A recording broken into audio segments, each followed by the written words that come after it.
Really as easy as that, Rosie? It's that easy. That is it. And it makes it addictive because it's so easy. It's like ordering a pizza. Yes. Yeah.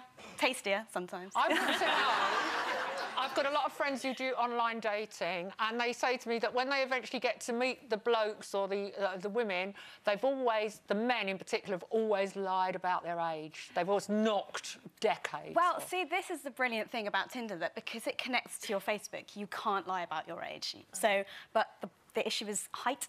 A lot of people find that the man turns up and he is not as tall, maybe vertically challenged, I think we say. So it's very important that when you're looking at their profile pictures, you have to make sure they're standing next to something scalable. Do you swipe instantly when you see the picture, or do you read? Do you get the whole biog first? You get a little biog, but some people just get swipe as thumb. You just nope. You know. Oh, it's like a catalogue. So you're just really judging people by, you know, it's like the good old days, isn't it? Yeah. So do you apply filters, age, location? So you looking for someone in how wide an area do you cast your net in? Well, you can cast it miles and miles away, but I think that's a bit pointless because then you're trekking all over town to you know. Do you think you can genuinely... pretty much, in my bedroom. Do you think you can genuinely... Do you think you can genuinely find love, or is it all about sex? Yeah, no, in fact, I know people who have genuinely found love on Tinder, who are getting married, who are in long-term relationships, and so I know it can work. But that didn't happen for you? Well, the last person I was with from Tinder, we were together a really long time. So, But some people must go on it just for sex, don't they? Oh, yeah. But then people go to bars just for sex, and people go on online dating just for sex. So. Yeah, but at least they have to have a bit of a conversation, even if it's all right, darling, do you fancy it? About, you know, I mean, if you're just... I mean, well, when you were looking at it, when you were, you know, in the absolute grip of it, then, and you're going through it, what did you judge on?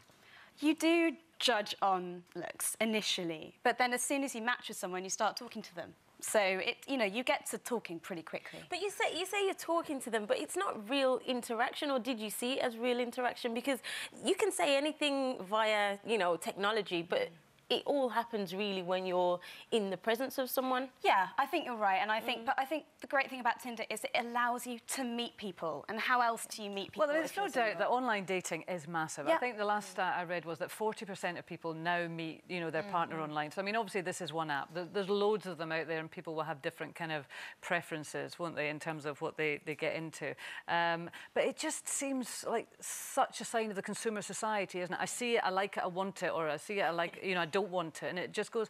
I mean, is it a great way to start a relationship? I think it's a way to start a relationship. I think it's hard when you're single, especially if all of your friends are in relationships. I think it's hard in a city when you just travel a long way to work, you get to work, you go home at the end of the day. I do see that, and a lot of my friends also who are in their 40s and they've got divorced or widowed or whatever, how do they meet people? Exactly. They all use online dating.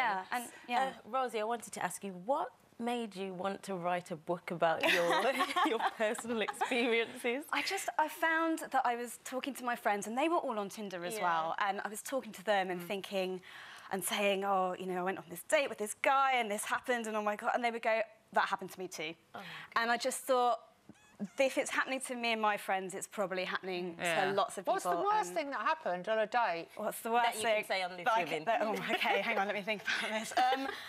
Well, one guy didn't even show up. That was pretty bad. Yeah. So obviously you start thinking, did he turn up and see you? But Rosie, once they've shown up and you've started the conversation, what if they're really ghastly? How quickly do you?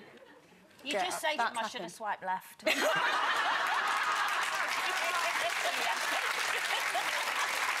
Well, best of luck with the book, Rosie, Tinderella. I have to say, though, you are wrong about you can't lie about your age because of Facebook, because I went on Facebook and I did lie about my age. I shaved off a few years, and then I forgot what I'd put my age down as, and now I'm blocked from Facebook. I can't get back on because I can't remember what age I said it was. There you go. So there you go.